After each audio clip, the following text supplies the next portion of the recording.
The following video is part of the Writing Center's Dirty Dozen workshop series. Specifically, this video covers apostrophe use and faulty predication. Let's look at apostrophes first.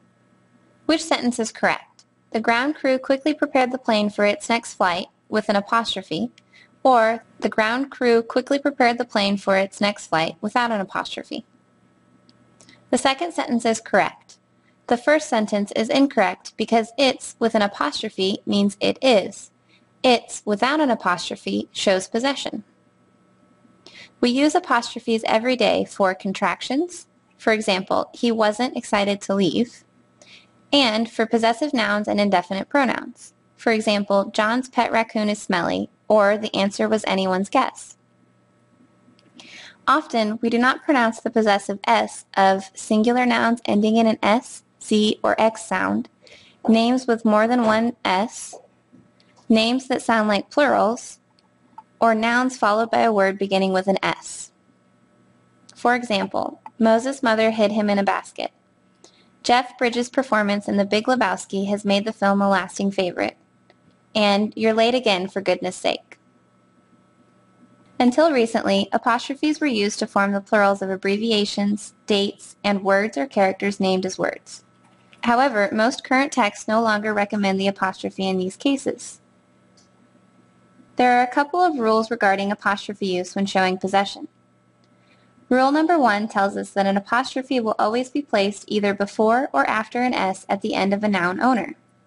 For example, the store's sales figures are always impressive, one store, and those 3 stores' sales figures are always impressive, 3 stores. Here, the noun owners are store and stores, respectively. Rule number 2 states that the noun owner will always be followed by what it owns.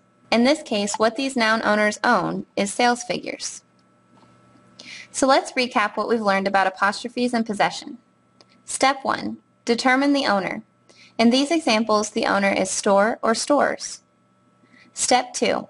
If the noun owner is singular, place an apostrophe and an S at the end of the noun. Step 3. If the noun owner is plural, place the apostrophe at the end of the noun. If the plural noun ends in S, do not add another S. But what do we do if a plural noun owner doesn't end in S? Some plural nouns, like women, sheep, etc., do not end in S. To form the possessive of plural nouns that do not end in S, add an apostrophe and S at the end of the noun. Some indefinite pronouns form their possessives by adding an apostrophe and an S at the end of the pronoun. However, personal pronouns do not add an apostrophe to form the possessive. Now let's talk about its with an apostrophe versus its without an apostrophe. This first sentence is incorrect because its with the apostrophe is a conjunction that always means it is or it has. Its without an apostrophe is a possessive pronoun. To make a compound noun possessive, add an apostrophe or apostrophe and S to the last word in the compound. To show joint ownership by 2 people, add an apostrophe or apostrophe S to the second noun of the pair. If the 2 members of a noun pair possess a set of things individually, add an apostrophe or apostrophe S to each noun. There are a few common apostrophe errors to be aware of. First, apostrophes should not be used to form plurals. And second, apostrophes should not be used with verbs that end in S. Now let's look at faulty predication. Which sentence is correct? Dementia is a neurological disorder that affects memory, or dementia is when a person has a neurological disorder that affects memory. The first sentence is correct. The second sentence is incorrect because dementia is not a time, but a disorder. This is an example of a sentence with faulty predication. Faulty predication occurs when the subject and the verb do not make sense together. In other words, the subject can't be or do the predicate. To start, let's refresh our memory on predicates. The predicate is the part of the sentence or clause, including the verb, that expresses what the subject is or does. For example, Michelle worked studiously on her paper. Here, Michelle is the subject of the sentence, and the predicate is worked studiously on her paper. Let's look at this example. The purpose of cars was invented to transport people. The purpose was not invented. Cars were invented.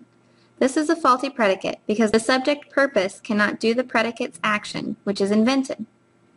Instead, we could say, the purpose of cars is to transport people, or cars were invented to transport people. There are a few tips you can remember to help you spot faulty predication. Let's look at them one by one. First, the phrase is when can indicate a faulty predicate. For example, golf is when people try to hit small balls into holes in the ground using clubs. Golf is not a time, though.